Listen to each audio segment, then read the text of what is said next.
Assalamualaikum warahmatullahi wabarakatuh.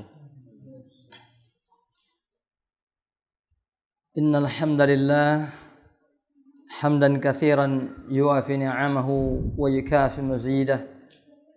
Wassalatu wassalam ala Muhammadir Rasulillah wa ala alihi wa sahbihi wa man walah. Ashhadu an la ilaha illallah wahdahu la syarika lah. Wa ashhadu anna Muhammadan abduhu wa rasuluh alladzi la nabiyya ba'dah.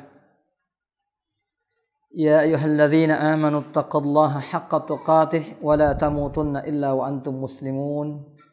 Ya ayyuhan nasu taqu rabbakumul ladzi khalaqakum min nafsin wahidah wa khalaqa minha zawjaha wa batha minhuma rijalan katsiran wa nisaa'a. Wattaqullaha alladzi tasaaluna bihi wal arham innallaha kana 'alaikum raqiba. Ya ayyuhalladzina amanu taqullaha wa qulu qawlan sadida yuslih lakum a'malakum wa yaghfir lakum dhunubakum wa may yuti'illaha wa rasulahu faqad faza fawzan 'azima amma ba'du. Sahabat muslim dan muslimah yang dimuliakan oleh Allah Subhanahu wa taala, semoga Allah Subhanahu wa taala semakin menjaga iman dan Islam kita di hari-hari terakhir menuju bulan Ramadan yang sangat kita muliakan, dan mudah-mudahan Allah Subhanahu wa taala menjadikan kesempatan ini menjadi kesempatan terbaik bagi kita semua untuk mempersiapkan jiwa kita di dalam menghadapi masa-masa paling penting dalam kehidupan kita.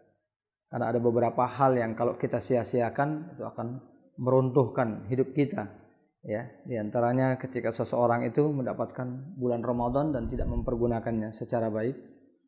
Ketika seseorang memiliki kedua orang tua dan tidak berbakti keduanya ketika mereka masih hidup. Maka mudah-mudahan Allah Jalla Sya'nuhu ala menjadikan ini sebagai langkah terbaik bagi kita untuk menjadikan Ramadan kali ini insyaallah sebagai Ramadan terbaik dalam hidup kita. Sahabat muslim dan muslimah yang dimuliakan oleh Allah Subhanahu wa taala, kita masih berbicara tentang bahaya dosa-dosa. Masuk di antaranya bagaimana dosa itu bisa menciptakan keruntuhan dalam diri kita, ya. Bisa menciptakan berbagai macam musibah dan kesulitan dalam hidup kita dengan berbagai macam versinya. Nah, pada pertemuan kemarin di bagian akhir kita sudah membacakan satu pertanyaan retorik, ya, tentang Nabi Ayub, ya. Waihaka hal tadri ma kana dhanbu Ayyub fabtalahu lahu bil bala' fi jasadihi wa dhahabi malih. Kalau kita pernah mendengar kisah Nabi Ayub, bagaimana beliau mendapatkan penyakit yang luar biasa, harta bendanya habis, bahkan ditinggalkan oleh keluarganya. Begitu dahsyat cobaan yang diterima oleh Nabiullah Ayub. Tapi apa sebenarnya yang menyebabkan beliau itu diberikan ujian seperti itu? Istaghatha bihi miskin. Kejadiannya hanya sekali ketika ada seorang yang miskin meminta tolong ala zalimin yadra'uh anhu. Minta pertolongan dari seorang zalim supaya dia dibebaskan dari orang tersebut. Falam yu'inhu. Tapi Nabi Ayub kala itu dengan satu alasan tertentu tidak atau urung menolong lelaki tersebut. Walam yanhadz zalim an zulmihi. Beliau juga tidak berusaha mencegah kezaliman itu terjadi pada orang tadi. Fabtalahullah, kemudian Allah Subhanahu wa taala memberikan cobaan yang berat tersebut kepadanya. Nah, pada pertemuan yang lalu sudah disampaikan bahwa tidak ada, ya, dosa itu yang bisa diremehkan, karena sekecil apapun dosa itu dalam pandangan kita, dia bisa menciptakan prahara yang besar dalam kehidupan kita. Hanya dalam kasus Nabi Ayub di sini dijelaskan oleh para ulama kenapa para nabi itu sering kali diberikan ujian dan cobaan besar hanya karena satu kekeliruan, kesalahan yang kalau itu dilakukan manusia biasa berkali-kali dalam hidupnya pun tidak menciptakan hal-hal yang luar biasa dalam hidupnya. tidak membuat dia kesakitan, tidak membuat dia kesusahan, tidak membuat dia tertimpa oleh berbagai macam musibah, enggak, biasa aja. Tapi begitu itu dilakukan seorang nabi sekali saja, Allah sudah memberikan cobaan yang besar buat mereka. Itu semuanya adalah karena keimanan mereka yang begitu besar, sehingga sedikit pun kesalahan itu akan Allah hapuskan dan akan Allah ganti dengan pahala yang jauh lebih besar. Jadi, kesalahan mereka yang kecil itu diampuni Allah, bukan cuma diampuni tapi akan diganti oleh Allah dengan pahala yang jauh lebih besar. Oleh sebab itu di dunia mereka diberikan cobaan yang besar. Jadi cobaan para nabi itu bukan karena istiqamah mereka dalam kebenaran saja. Karena mereka bertahan dalam kebenaran, karena mereka mengajak ke jalan Allah, kemudian mereka dapat cobaan, bukan itu saja. Tapi cobaan yang Allah berikan kepada para nabi kadang-kadang karena kesalahan-kesalahan kecil yang mereka lakukan. Ya. Di asyaddun nasi bala'an al-anbiya tsumma al-amsal fal-amsal. Bahwa manusia yang paling besar cobaannya adalah para nabi, kemudian diikuti oleh siapa yang derajat keimanannya lebih rendah dari mereka, satu level, dan diikuti seterusnya oleh mereka yang derajat keimanannya lebih rendah lagi.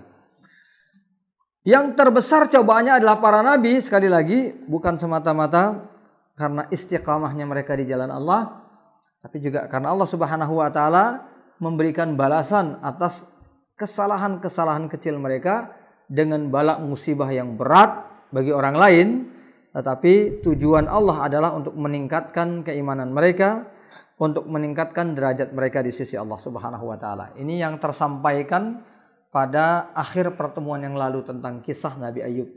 Seperti juga yang dialami oleh Nabi Yunus, seperti juga yang dialami oleh Nabi Adam dan banyak nabi-nabi yang lain.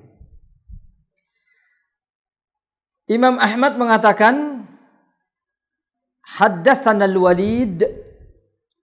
Al-Walid pernah menuturkan sebuah riwayat, qala sami'tul Auza'i. Aku pernah mendengar Al-Imam Al-Auza'i menyatakan, sami'tu Bilal ibn Sa'id yaqul. Aku pernah mendengar Bilal bin Sa'id. Kisah atau cerita ini lebih banyak diceritakan, masyhur itu memang dari Bilal bin Sa'id, meskipun diriwayatkan juga dari sebagian ulama yang lain. Bilal bin Sa'ad mengatakan, la tanzur ila sigharil ma'siyah. Jangan kamu melihat dosa itu hanya dari seberapa kecil dosa tersebut. Walakin inzur man asait. Tapi hendaknya kamu melihat dan memerhatikan siapa yang kamu maksiati. Kita melakukan perbuatan maksiat, jangan melihat betapa kecilnya perbuatan maksiat itu, tapi lihatlah kepada siapa kita berbuat maksiat. Kita berbuat maksiat kepada Allah yang syadidul iqab, ya, yang iqab, yang azabnya itu sangat besar. Sehingga tidak ada alasan bagi kita memandang kecil perbuatan dosa sekecil apapun dalam pandangan hati kita. Qala al-Fudail ibn Iyad, Fudail bin Iyad pernah mengatakan, biqadri ma yasghuru adh-dhanbu 'indaka ya'zumu 'inda Allah. Semakin kecil dosa itu dalam hati kita, semakin kecil kita memandang dosa tersebut dalam hati kita, semakin besar dosa itu di sisi Allah. Wa biqadri ma ya'zumu 'indak yaskuru 'inda Allah. Tapi semakin besar kita memandang dosa itu di dalam hati kita, semakin kecil dia di sisi Allah Subhanahu wa taala. Jadi dua riwayat ini dengan kisah yang sudah kita bacakan kemarin ini sering dibahas oleh para ulama, sudah pernah kita sampaikan pada beberapa pertemuan yang lalu, tapi kita tegaskan kembali di sini dalam bab yang berjudul mata ta'zumus saghair. Kapan perbuatan dosa kecil itu bisa menjadi dosa besar? Mata ta'zumus saghair, kapan perbuatan dosa kecil itu menjadi dosa besar? Jadi kalau kita sekali lagi baca apa yang diungkapkan oleh Imam Ahmad, apa yang diungkapkan oleh Imam Fudail bin Iyad, dan yang diceritakan secara panjang lebar pada beberapa baris sebelumnya, ya, oleh Ibnu Qayyim rahimahullahu taala, ini untuk menggambarkan bahwa tidak ada peluang bagi kita untuk menganggap kecil dosa, seberapapun kecilnya dalam pandangan kita. Kenapa demikian? Karena perbuatan dosa kecil bisa sewaktu-waktu berubah menjadi dosa yang besar, bahkan lebih besar daripada dosa besar yang lainnya. Para ulama menyebutkan di antaranya Imam Ibnu Mubarak, paling tidak ada 4 kondisi di mana perbuatan dosa itu meskipun kecil dia bisa berubah menjadi besar. Yang pertama adalah fi hali isti'zamiz dzunub, ketika dosa itu terlalu didramatisir. Isti'zamiz dzunub kullal isti'zam wal ya'su min rahmatillah, yang menimbulkan keputusasaan terhadap rahmat Allah. Wa anna dzunub la tughfar wa dhannu bi anna dzunub la tughfar. Lalu muncul keyakinan bahwa dosa-dosanya enggak mungkin diampuni Allah lagi.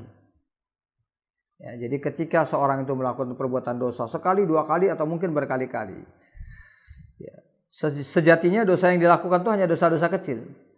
Tapi kemudian misalnya orang itu mendramatisir dengan, kalau orang menyebutnya mencaci maki diri sendiri, ya, memvonis dirinya sendiri, wah nggak mungkin saya akan diampuni oleh Allah. Ya, kemudian timbul sifat putus asa dari rahmat Allah. Kemudian akhirnya dia mengklaim bahwa dosanya nggak akan mungkin diampuni. Itu menjadi dosa besar. Kenapa? Karena dia telah melakukan tuhmatun, ya, tuhmatullah bi anna rahmatahu ghairu wasi'ah, ya, tuhmatullah ala adami ghufraniz dzunub, berarti dia menuduh Allah itu tidak memiliki rahmat yang luas. Dia menuduh Allah itu tidak akan mengampuni perbuatan dosa. Ya, padahal Al-Qur'an menyebutkan yaghfirudz dzunuba jami'a. Allah itu pasti akan mengampuni seluruh dosa, tapi dia malah justru beranggapan Allah nggak akan mengampuni.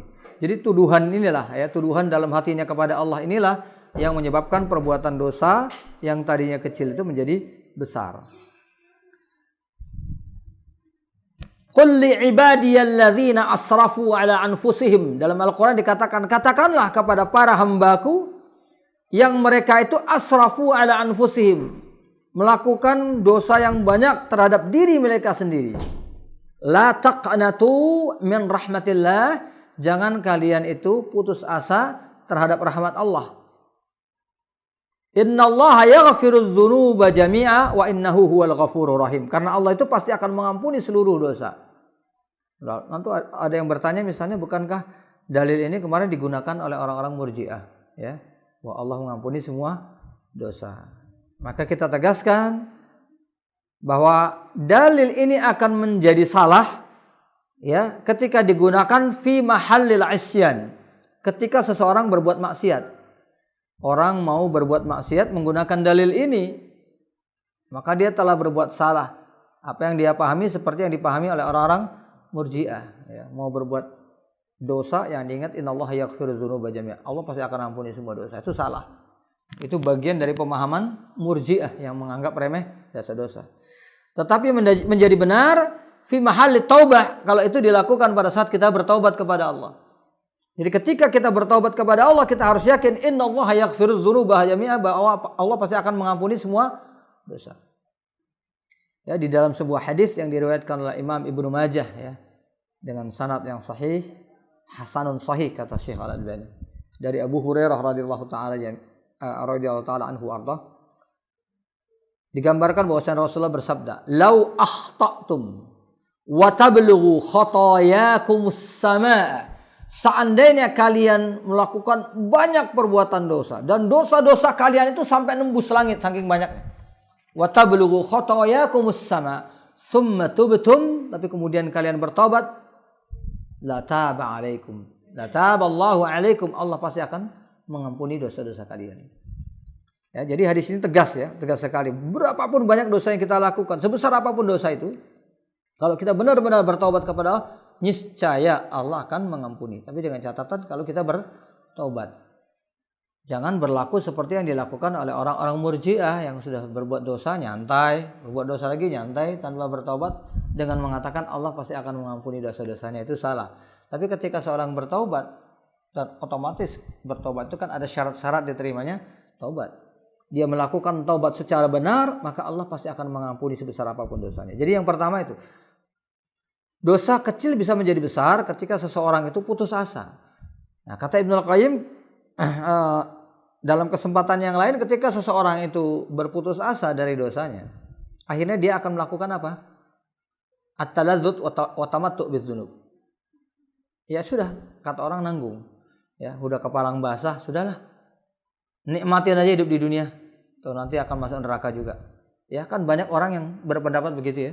Ya, udah tanggung, udah tanggung dosanya dosa kecil, tambahin aja mau dosa-dosa gede sekalian, ya.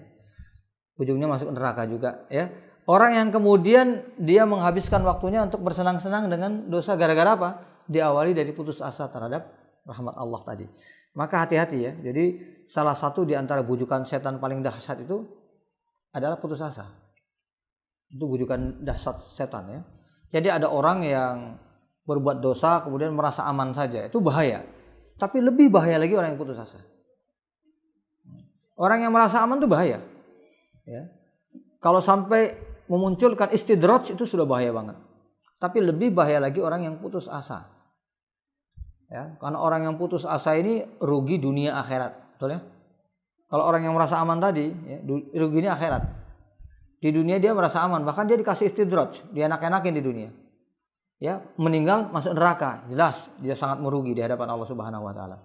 Tetapi orang yang putus asa ini luar biasa, udah di dunia sakit-sakit, susah-susah, merasa diabaikan oleh Allah, meninggal masuk neraka juga. Jadi rugi dunia akhirat. Jadi lebih dahsyat hukuman orang yang putus asa. Makanya ini salah satu di antara senjata setan.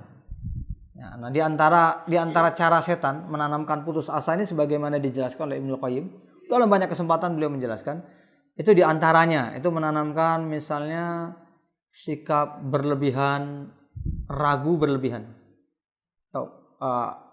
Arti ragu berlebihan? Ya, dikit-dikit merasa ini najis apa enggak ya? Ini najis apa enggak ya? Saya tadi buang air kecil sudah sinjanya sudah sempurna apa enggak? Itu di antara cara setan pertama kali menanamkan keputusasaan dalam diri seseorang. Jadi biasanya orang yang kena kayak gini justru ahli ibadah. Dia ahli ibadah, dia takut misalnya kena najis, dia takut ibadahnya enggak sah, tapi dibuat berlebih-lebihan. Ya, ini penyakit yang bahaya sekali. Lama-kelamaan akan menyebabkan orang itu mengalami futur. Karena kalau dia menyusah-nyusahkan diri seperti itu, lama-lama dia nggak kuat. Kan agama jadi susah. Nah, makanya sebagian ahli fikih sampai mengatakan orang yang saya tiap buang air tuh nggak pernah lancar ujungnya. Ya. Udah ditunggu lama, kemudian masih dia merasa keluar juga gitu ya. Sudah diusahakan saja sebisa mungkin, sudah selesai, langsung disiram. Kemudian setelah digunakan celana atau pakaian kita, ambil air percikkan celana kita. Kalau kita punya penyakit begitu. Nanti kalau kita ngelihat basah, oh ya tadi saya percikkan air. Daripada dibiarkan saja nanti, waduh ini basah kenapa tadi? Ya kan? Nah, ini bahaya. Karena berlebihan dalam hal itu akan membuat kita kepayahan sendiri menjalankan agama, akhirnya kita futur. Begitu futur kita merasa putus asa. Wah, ibadah itu susah ternyata ya. Jadi orang soleh itu susah. Ya udah, jadi orang kebanyakan aja. Kan banyak orang yang menuntut ilmu susah, ini susah, aduh susah. Ngaji pun susah-susah juga ya. Dulu saya berteman sama teman saya akrab sekali, begitu ngaji malah saya ribut sama dia. Padahal sebenarnya bukan salah ngajinya ya. Karena orang ribut itu di mana-mana bisa saja. Bahkan karena orang itu melaksanakan kebaikan, itu setan itu mencoba mengadu domba di antara orang-orang yang baik. Biasanya begitu, karena dia diajak untuk kemusyrikan susah, diajak kebidahan susah, diajak maksiat susah. Diadu aja satu sama yang lain. Kalau perlu motifnya sama-sama agama, gitu kan? Yang sini nyalahin sana, sini nuduh sana ahli bid'ah, yang sini nuduh sini ahli bid'ah, biar ribut. Jadi ini kadang-kadang menyebabkan seorang udahlah, akhirnya mutung, ya kan? Nah, daripada ngaji kayak gini, lebih enggak ngaji sama sekali. Nah, ini yang bahaya. Jadi itu namanya al-ya'su. Yang pertama ya. Dan yang kedua, kebalikannya, istisghar dzunub atau ihtiqar dzunub. Menganggap remeh perbuatan dosa yang sudah kita sampaikan beberapa kali, termasuk yang dibahas di sini ya. Ini yang istisghar dzunub atau menganggap remeh. Kalau para ulama sering menyebutkan dengan istilah at-ta'anni bidzunub ya, at-ta'anni bidzunub. Nyantai-nyantai dalam melakukan perbuatan dosa. Ta'anni itu sebenarnya kan sifat bagus ya. Ta'anni itu sifat orang yang antang ya, enggak mudah, enggak gerusa-gerusu, kalau mengerjakan sesuatu itu selalu mencari timing yang tepat. Tapi ta'anninya digunakan untuk maksiat. Wah, bahaya ini kan. Dia maksiat tuh tahu timingnya. Jadi kalau orang lain berbuat maksiat kayak gitu takut-takut, kalau dia nyantai aja. Ini namanya bagian daripada istisghar dzunub. Orang yang melakukan istisghar dzunub, menganggap remeh perbuatan dosa itu lama-lama ini sampai ke level ini. Kata istilah orang sekarang tuh berdarah dingin ya. Ada kan ada pembunuh berdarah dingin. Ini ahli maksiat berdarah dingin. Ya. Kalau pembunuh berdarah dingin kan cuma satu kasus, cuma bunuh aja ya. Ya mungkin dia melakukan hal yang lain ketakutan ya. Kalau ahli maksiat berdarah dingin ya semua maksiat nyantai aja dia ngelakukannya. Mau nyolong tahu timingnya tepatnya gimana ya. Ya kan? Jadi artinya simbol-simbol maksiat dia ngerti semua ya. Ini bahaya. Istisghar dzunub, maka dia ada kalimat di kalangan para ulama sering disebutkan, la shaghirata ma'al israr wala kabirata ma'as istighfar. Tidak ada yang namanya dosa kecil kalau dilakukan terus-menerus kan gitu ya. Dan tidak ada namanya dosa besar kalau diiringi dengan bertaubat. Jadi ini yang kedua itu istisghar ya. Menganggap kecil perbuatan dosa. Jadi ini berkebalikan kutubnya. Kalau tadi yang pertama menyebabkan orang putus asa, kalau ini yang kita sebutkan tadi menyebabkan orang merasa aman dengan perbuatan dosanya. Biasanya orang yang kayak gini udah banyak berbuat dosa tapi nggak kelihatan efek jeleknya dalam dirinya.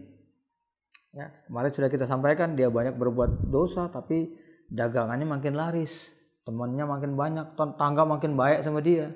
Ya, pokoknya posisinya di tengah manusia itu semakin luar biasa lah. Padahal dia selama ini makin banyak maksiat yang dilakukan. Dulu cuma sekadar nggak sholat, sekarang sudah maksiat ini, sudah maksiat. Makin banyak maksiat yang dia lakukan, makin bergelimang hidupnya di dunia. Nah ini al-amnu min makrillah. Jadi kebalikan dari yang tadi. Kemudian yang ketiga, al-istikthar minadz dzunub awil israr 'alaiha, melakukannya secara terus-menerus dalam jumlah yang banyak. Ini beda ya dengan sebelumnya. Kalau sebelumnya itu lebih kepada perasaan, menganggap remeh. Kalau ini perbuatan dosanya mungkin satu aja. Tapi dia pakar di bidang dosa tersebut. Iya kan? Ya pakar di bidang. Misalnya dia tukang bohong, ya, tapi pakar dia. Dia dosa yang lain nggak cuma bohong, tapi soal bohong dia sudah nomor satu. Atau tukang nipu, ada kan ya? Ada orang yang dalam hal yang lain baik, cuma satu aja penyakitnya, tukang tipu dia. Dan kalau nipu itu luar biasa, piawai banget. Ya, siapapun bisa dia tipu, sampai istrinya sendiri pun bisa dia tipu. Ya, luar biasa ya. Orang tuanya sendiri bisa ditipu, istri sendiri bisa ditipu. Ya, jadi ini namanya al-israr. Jadi al-israr, orang yang israr itu nggak selamanya dia menganggap kecil dosa. Ya, dia tidak selamanya menjadi ahli maksiat. Bisa jadi dia dalam banyak hal dia orang yang alim, dia orang yang saleh, ahli ibadah. Tapi ada satu dosa yang dia betul-betul dilakukan terus-menerus. Nah dosa inilah yang meskipun hakikatnya adalah dosa kecil, karena dilakukan terus-menerus seperti kemarin disebutkan iyyakum wa muhaqqaratin, hati-hatilah kamu dengan dosa-dosa kecil ya. Fa innahunna yastami'na ala rajuli fayuhliknahu.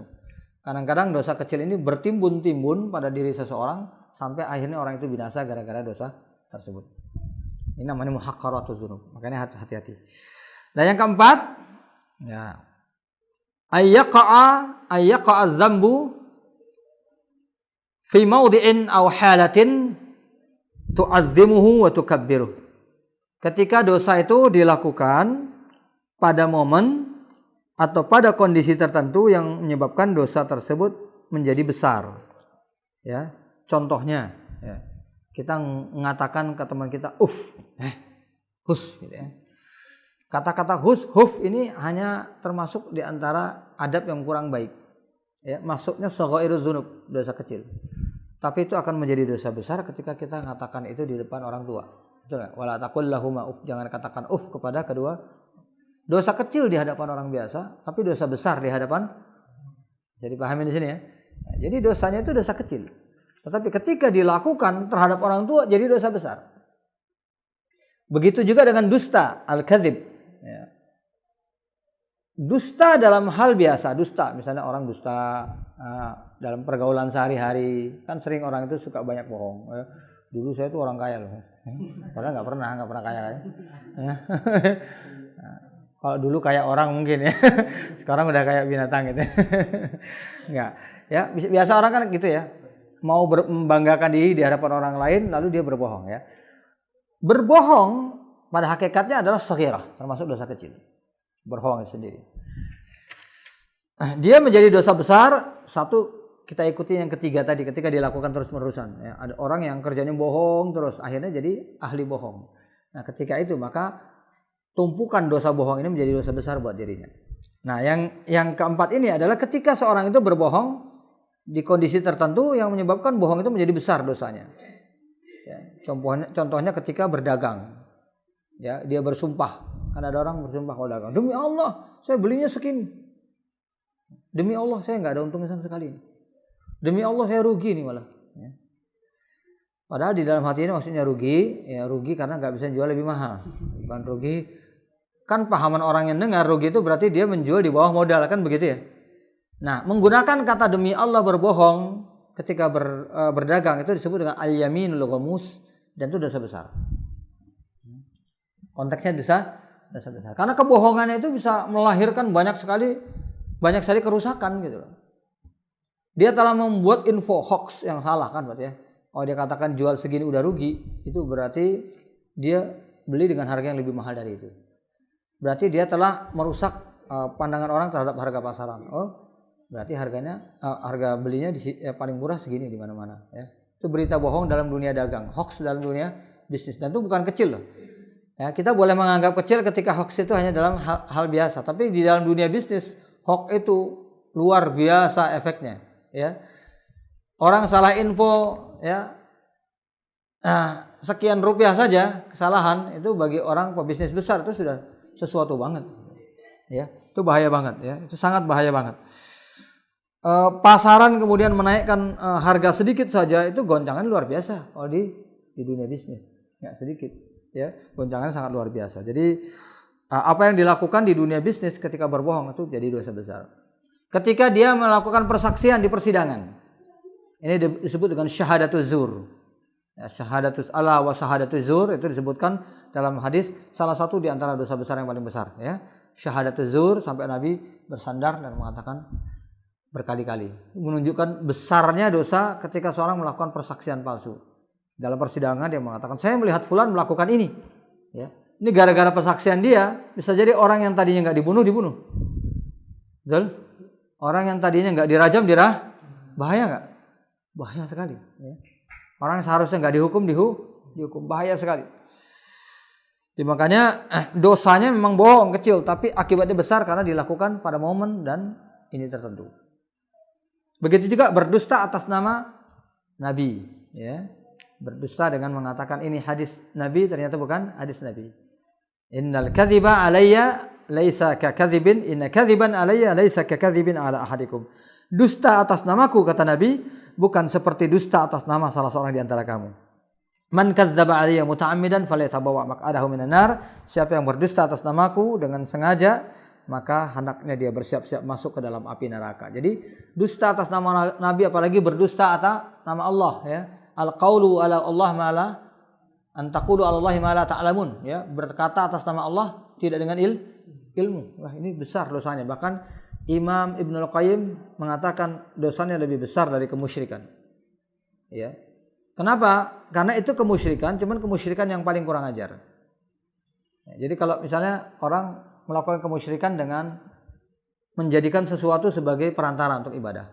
Ya, sesuatu nih dijadikan perantara waliyadzubillah seperti yang dilakukan oleh orang-orang Arab, menjadikan berhala sebagai perantara beribadah kepada Allah. Itu musyrik enggak? Musyrik ya, itu kemusyrikan. Tetapi kemusyrikan ini lebih kurang ajar karena dia mengatasnamakan Allah. Berarti dia membuat hukum sendiri, tapi mengatasnamakan Allah sebagai pembuat hukum, mengatakan ini dari Quran ternyata bukan Quran. Kurang ajar apa enggak? Ya, itu kurang ajar ya. Dia melakukan kemusyrikan tapi dengan cara yang kurang ajar. Kalau yang tadi kan kadang-kadang orangnya ikhlas banget itu ibadah, ya kan? Banyak orang-orang yang beribadah dengan perantara, kelihatan sosoknya ikhlas sekali ibadah kepada Allah, tapi dia telah melakukan kemusyrikan. Ya, banyak ahli-ahli ibadah di luar Islam, ya, yang beribadah melalui perantaraan patung. Khusyuk nggak mereka ibadahnya? Khusyuk, ya. Jadi kelihatan tunduk tawaduknya, tapi salah. Tetap musyrik. Nah ini sudah Sudah dia berbuat kemusyrikan, takabur lagi. Kan takabur ya? Ini firman Allah, ini ayat Allah. Ternyata bukan. Waliyadzubillah. Iyadzubillah. Ya, seperti yang dilakukan oleh ahli-ahli kitab di zaman dahulu.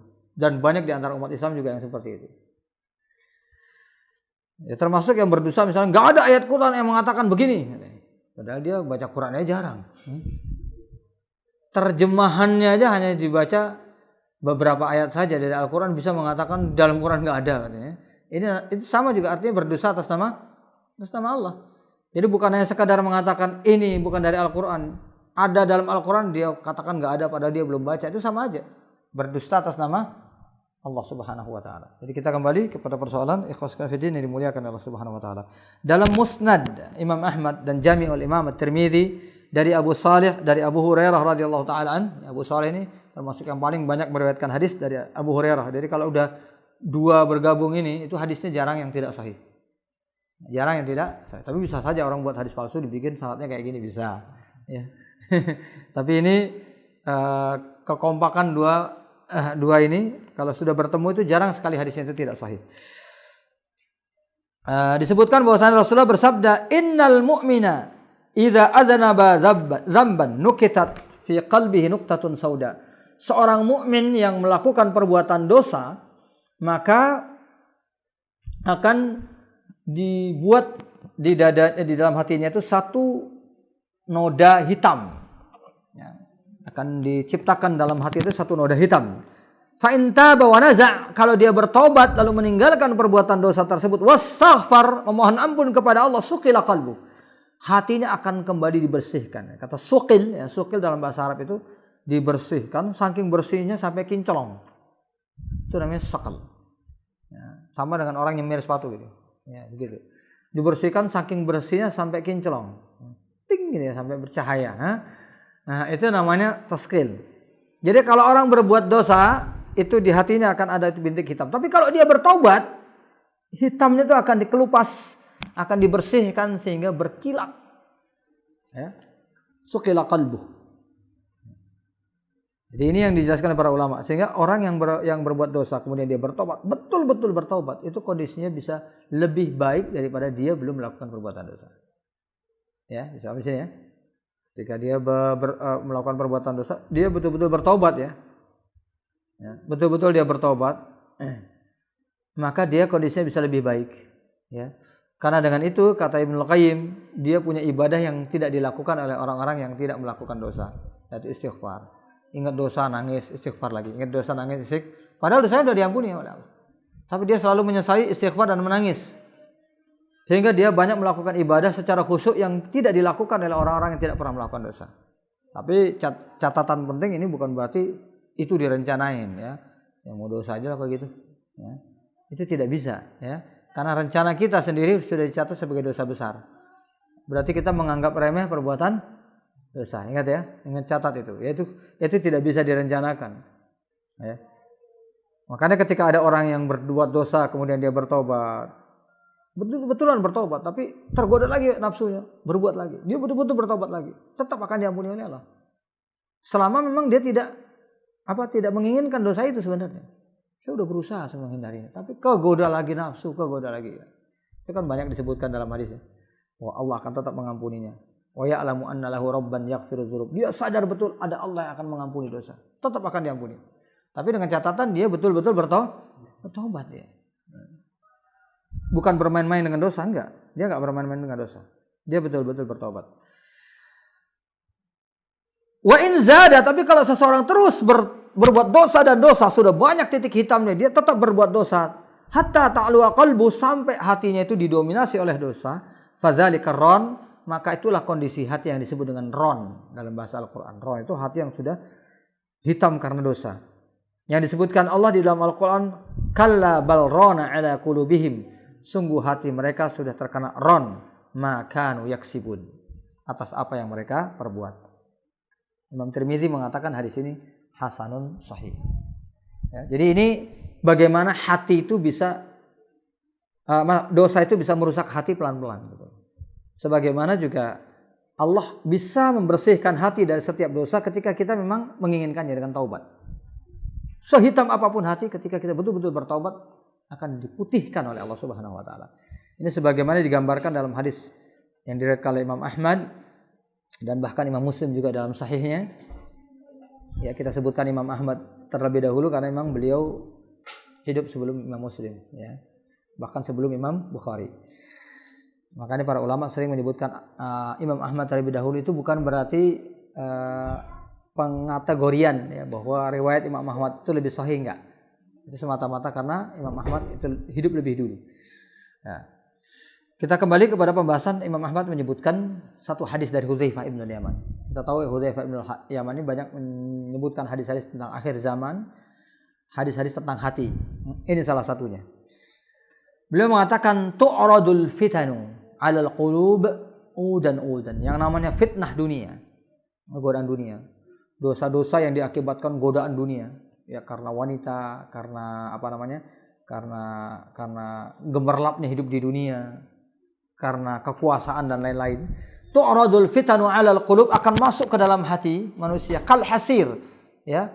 Seperti kotoran itu nempel di atas sehelai tikar, ya. Udan, ya.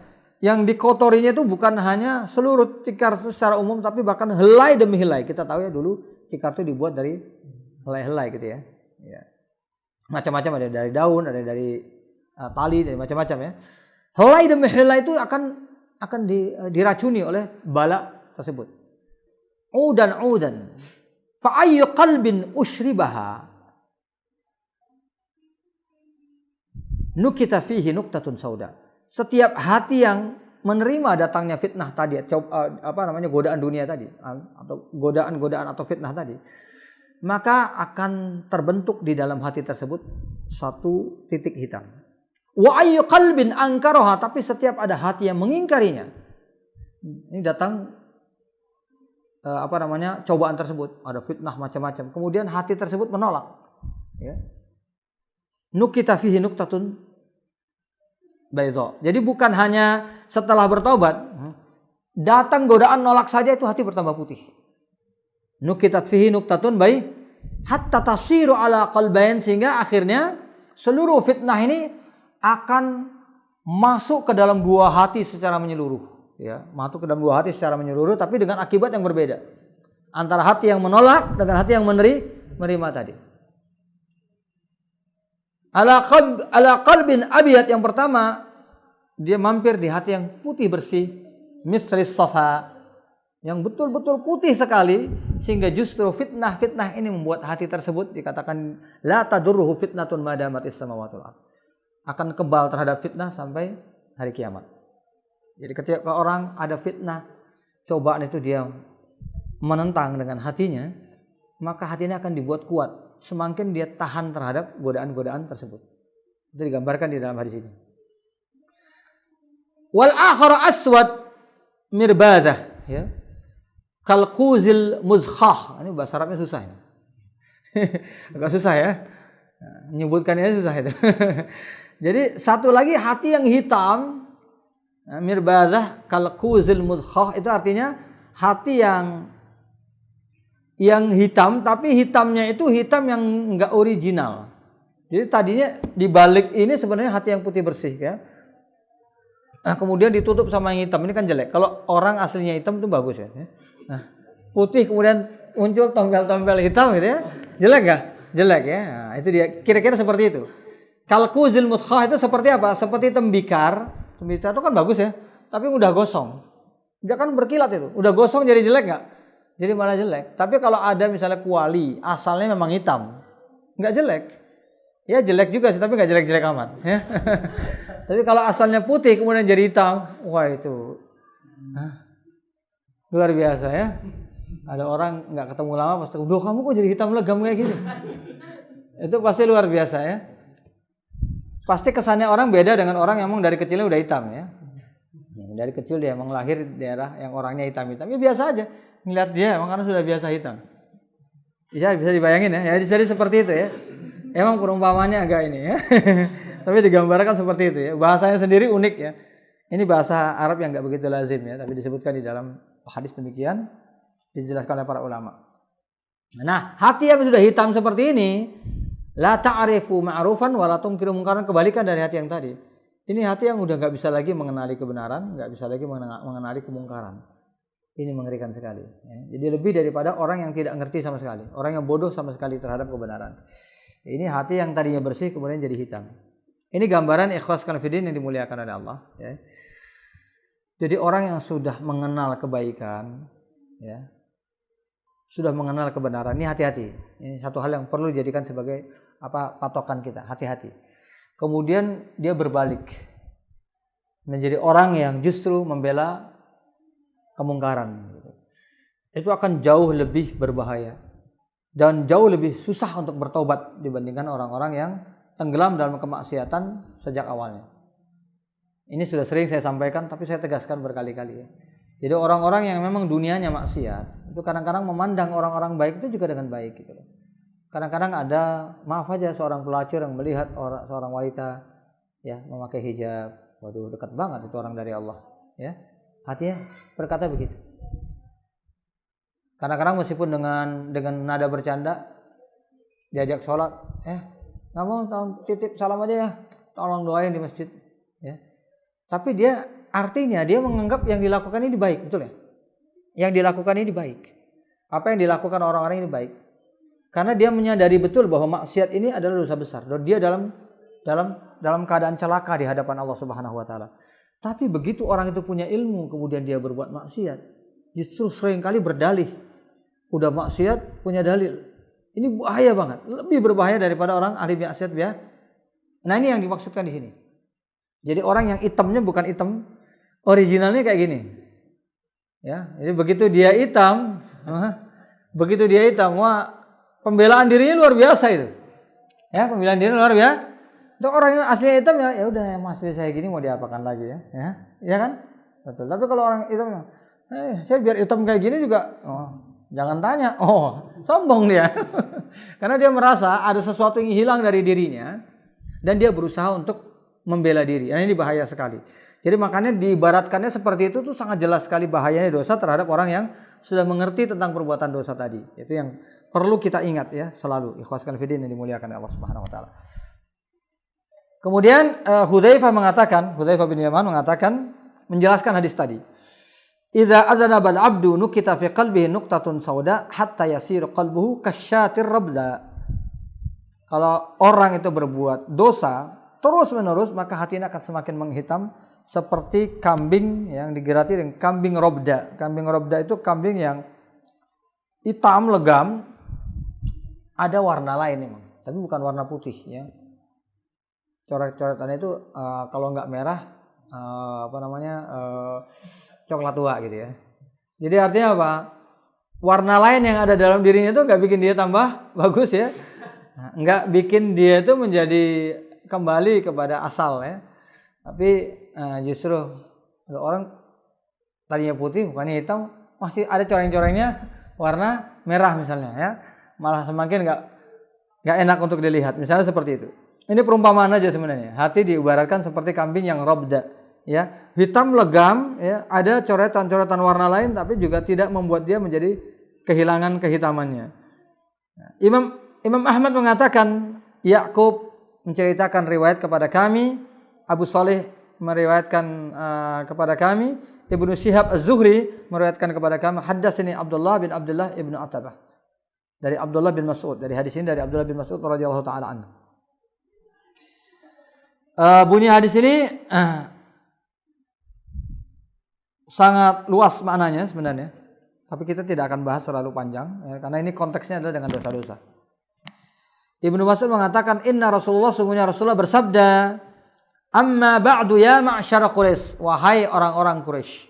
Ini kata Nabi, ini pesan Nabi khusus untuk orang Quraisy. Bukan muhajirin, bukan ansor gitu ya, tapi bahasanya adalah Quraisy. Loh, kok muhajirin kan Quraisy ya, enggak semua yang tinggal bersama orang-orang muhajirin Quraisy ya. Betul ya? Nah, di sana ada Bilal bin Rabah, itu asal dari iya betul kan? Jadi bukan, jadi enggak setiap orang yang dari Habasyah sana, dari Ethiopia atau Habasyah sana. Jadi tidak setiap yang tinggal di Mekah itu Quraisy ya. Bisa jadi keturunannya bukan Quraisy. Maka ini ucapan Nabi khusus untuk ngingatin orang-orang Quraisy, karena orang Quraisy itu punya kelebihan, tapi kelebihan itu bisa menjadi kekurangan kalau mereka tidak bertakwa kepada Allah. Amma ba'du ya ma'syar Quraisy, wahai orang-orang Quraisy, fa innakum ahlu hadzal amri, sesungguhnya kalian adalah orang yang paling berhak terhadap urusan ini. Wal murad bil amri wilayatul ummah, yang dimaksud dengan urusan di sini adalah kepemimpinan umat.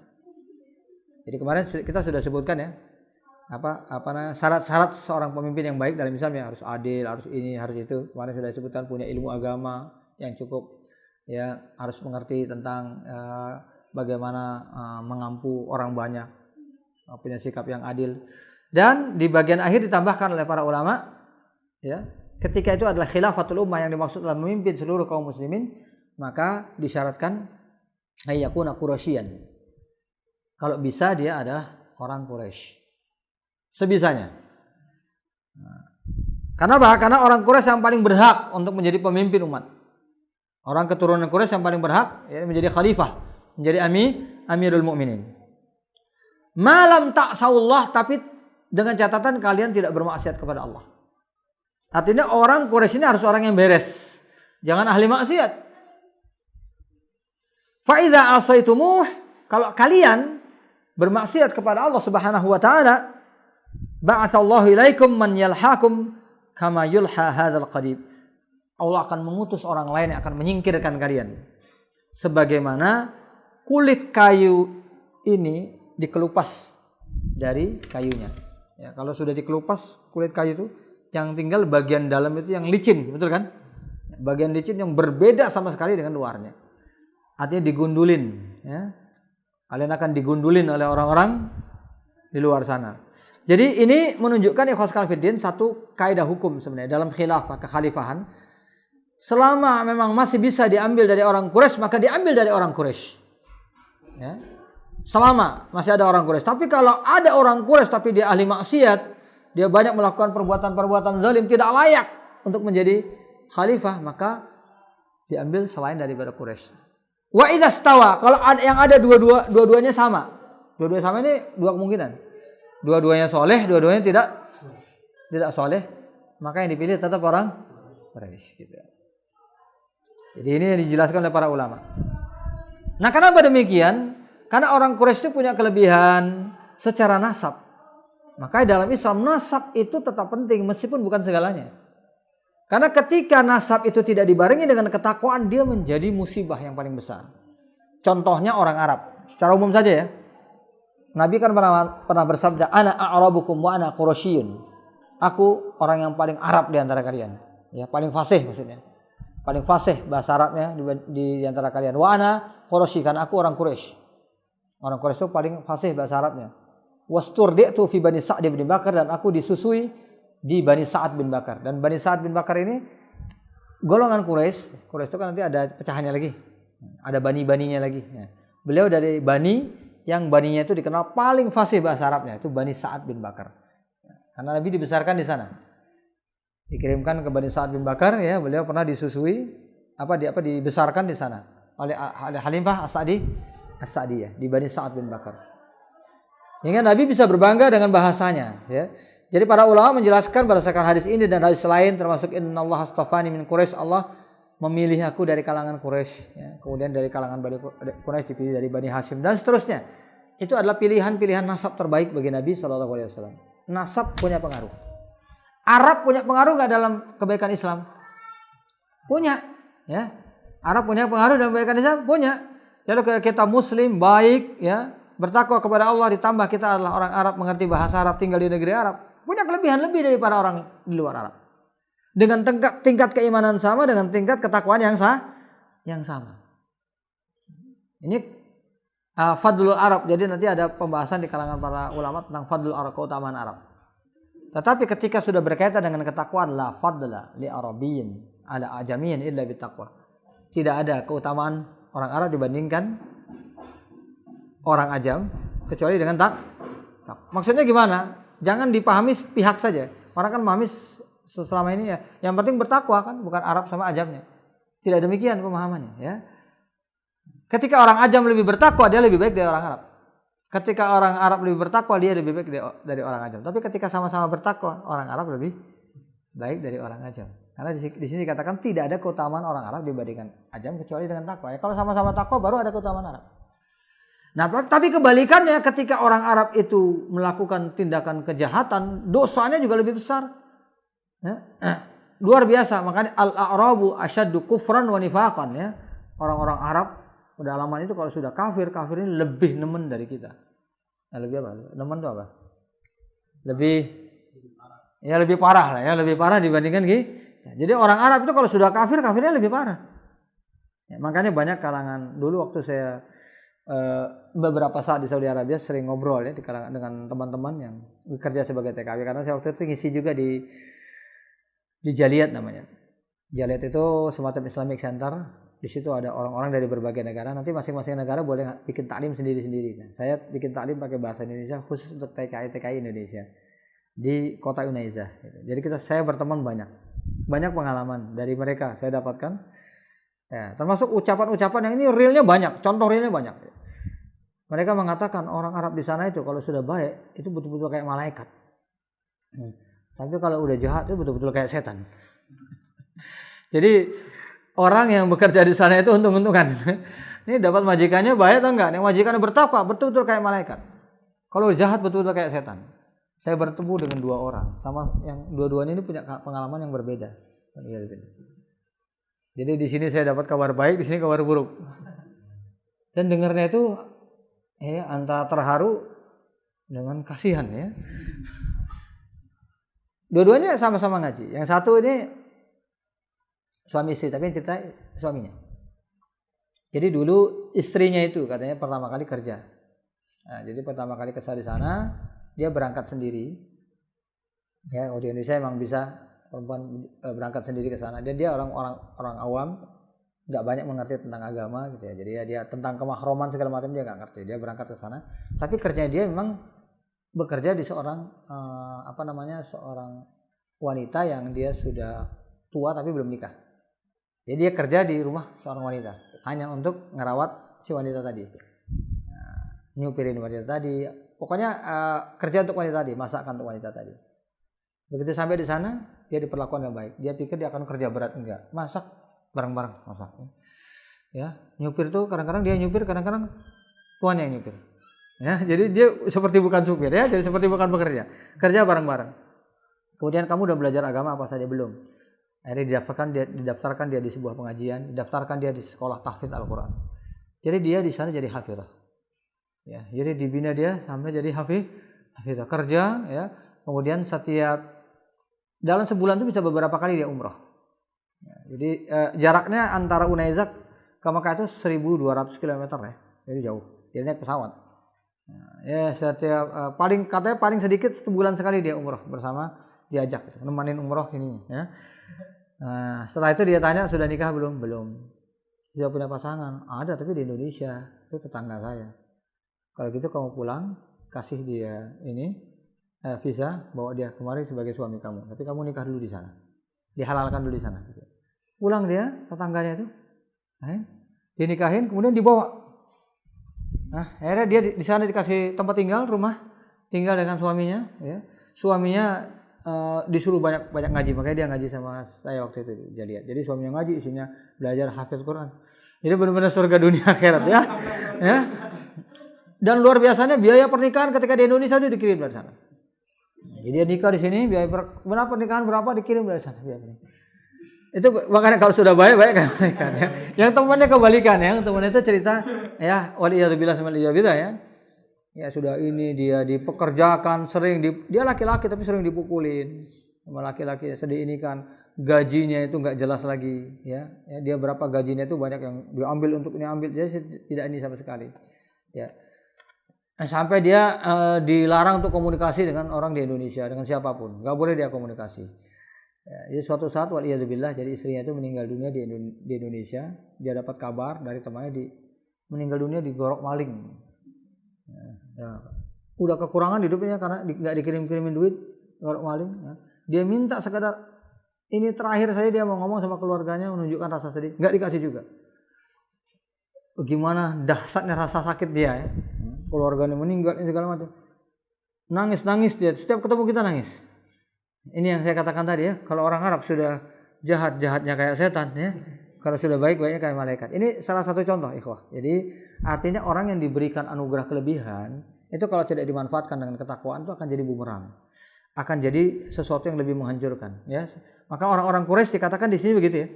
Dia itu orang Quraisy itu paling berhak terhadap kekhalifahan, menjadi pemimpin. Tapi kalau mereka nggak bertakwa kepada Allah, bermaksiat kepada Allah, mereka akan ditelanjangi, akan digunduli, dan derajat mereka akan direndahkan oleh orang selain mereka.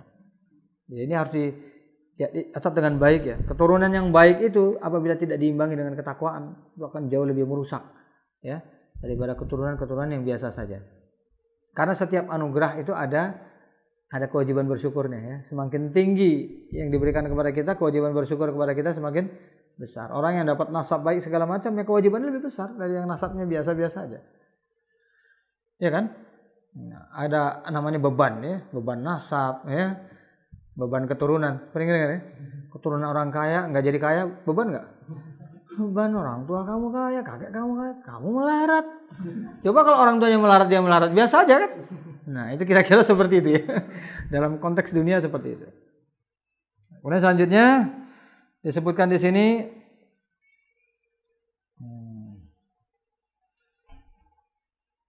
Ini riwayat sesudahnya, ini maskuk ya, dan secara makna juga masih kurang nyaman dengan apa yang disebutkan di sini ya. Makanya saya sebutkan riwayat sesudahnya. Diriwayatkan dari Waqi', dari Zakaria, dari Amir ya. Katabat Aisyah pernah menulis surat kepada Muawiyah, amma ba'du fa innal 'abda idza 'amila bi ma'siyatillah 'ada hamiduhu minan nasi dhamma. Wahai Muawiyah, ketahuilah ketika seorang hamba berbuat maksiat kepada Allah Subhanahu wa taala, maka orang yang tadinya memujinya akan berbalik mengecamnya. Ini dalam konteks terjadinya pertikaian antara Muawiyah dengan Ali ibn Abi Thalib, ya. Dan kemudian ya terjadi apa yang terjadi ya, konflik di antara para sahabat sebagaimana yang kita sering dengar, dan semua itu tidak mengurangi kehormatan dan kemuliaan mereka. Nah, salah satu di antara nasihat Aisyah kepada Muawiyah bin Abi Sufyan seperti tadi ya. Ketika seorang berbuat maksiat, maka orang yang tadinya memujinya berbalik mengecamnya. Makanya kalau ada Buya Hamka itu punya satu ungkapan kayak syair gitu ya. Jadi Buya Hamka itu ya. Jadi alim Indonesia. Bukan ulama luar ya, alim Indonesia. Saya termasuk orang yang paling banyak ya baca buku-buku beliau waktu kecil. Waktu SD saya banyak baca buku-buku beliau ya. Dari Islam dan Adat Minangkabau ya. Itu juga saya baca ketika saya masih kecil, perbandingan Islam dan Kristen juga saya masih kecil. Nah, salah satu di antaranya saya pernah baca, saya juga nggak ingat kenapa kok saya bisa ngapal pada waktu itu, saya nggak ngerti bahasa Arab ya. Idza mannasu yahmaduka bi syai'in. Kalau ada seseorang memuji kamu, fala tafrah wala tadhak surura, jangan kamu itu gembira atau tertawa karena bahagia. Illa innal madha linnasi kasumin, sesungguhnya ujian itu seperti racun bagi seseorang. Yamutu bihi ahlul kibri gurura, yang membuat seorang itu mati karena ketakaburannya. Ya istilahnya itu syair. Bahayanya pujian terhadap seseorang itu seperti itu. Nah, lebih bahaya lagi ketika seorang berbuat maksiat ya. Pujian-pujian yang tadinya membesarkan kepala berbaik jadi kecaman. Orang yang biasa dipuji kemudian dikecam gimana? Rasanya sakit banget ya. Sakit luar biasa. Itu karena dia sudah terbiasa dengan ketakaburan. Waliyadzubillah ya. Kemudian disebutkan ini satu riwayat ini bagus sekali dari Abu Darda. Abu Darda mengatakan begini. Aliyahdari mur'un antal'anahu qulubul mu'minin min haitsu la yash'ur. Hati-hati ya, orang itu kadang-kadang dilaknat oleh hati orang-orang yang beriman dan dia enggak sadar. Summa qala tadri mimma, tahu enggak kamu kenapa itu bisa terjadi, kata Abu Darda kepada sahabatnya. Sahabat mengatakan enggak. Qala innal 'abda yakhlu bi ma'asillah. Kadang-kadang orang melakukan maksiat di tengah kesendirian, sepi, enggak ada orang, dia berbuat maksiat sendirian. Fayulqillahu bughdahu fi qulubil mu'minin min haitsu la yash'ur. Kemudian Allah memasukkan kebencian orang kepada dia tanpa dia ketahui. Padahal orang-orang itu enggak tahu dia berbuat maksiat. Ini yang disebutkan ya, bahwa setiap kebaikan itu ada nur, ada cahaya yang membuat orang menyukai seseorang. Tapi kadang-kadang kemaksiatan itu menciptakan kegelapan dalam diri seseorang meskipun disembunyikan, menyebabkan orang tuh nggak suka sama dia. Ya, ini yang digambarkan oleh Abu Darda dan ucapan yang sama diucapkan oleh banyak ulama yang mirip-mirip dengan itu. Nah, nanti akan kita sebutkan lagi ya. Wa dzakara Abdullah bin Ahmad menyebutkan dalam kitab Az-Zuhd riwayat dari Ibnu Sirin, annahu lamma raqibahu dain, suatu saat Ibnu Sirin menanggung hutang yang banyak. Irtamma lidzalik. Tahu kalau orang sudah hutang banyak itu pasti sedih banget, apalagi dia itu orang bertakwa ya. Takut dengan tanggung jawabnya di hadapan Allah kan pasti. Kemudian beliau mengatakan, inni la a'rifu hadzal qam. Aku pernah mengalami rasa sakit seperti ini. Bi dzambin asabtuhu mundu 40 sanah. Yaitu ketika aku melakukan perbuatan dosa dan itu bertahan rasa sakitnya selama 40 tahun. Ya, jadi beliau merasakan sakit dosa tersebut selama 40 tahun. Ini orang yang saleh ya, orang yang saleh seperti itu ya. Betapa saya bilang tadi ya, setiap dosa yang dia lakukan itu akan jadi ladang pahala buat dia di kemudian hari. Semakin banyak orang kemudian menyesali, asalkan tidak putus asa lah. Beliau kan tidak putus asa. Justru semakin banyak ibadah, itu akan semakin baik. Asalkan jangan putus asa sehingga orang akhirnya banyak berbuat maksiat. Selama itu diimbangi dengan taubat kepada Allah, selalu diingat, gak jadi masalah. Karena semakin kita mengingat dosa tersebut, nanti kita akan semakin banyak bertaubat kepada Allah. Demikian. Kemudian disebutkan juga wahuna nuqtatun daqiqatun, ada satu hal halus yang yaghalazu fiha an-nas fi amri dzambi.